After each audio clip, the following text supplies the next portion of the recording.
Глубоко уважаемый Николай Яковлевич, неделю тому назад я послал вам в Ленинград на имя Академии наук один экземпляр моей книги «История Абхазии», том 1. Вы меня сильно обяжете, если в частном письме сообщите мне, с одной стороны, о всех замеченных вами недочетах и недостатках моей работы, а с другой стороны, выскажите соображения о фактах и материалах, подтверждающие те или иные мои гипотезы и мнения.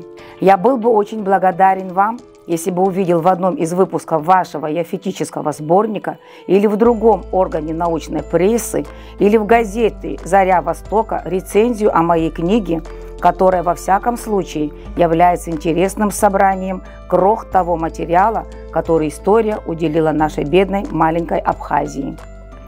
Ваши иофетические сборники и последние ваши труды меня сильно интересуют, но здесь, в Тифлисе, я достать не мог. Не решаюсь вас беспокоить. В ожидании вашего справедливого авторитетного отзыва, ваш Дмитрий Гулия.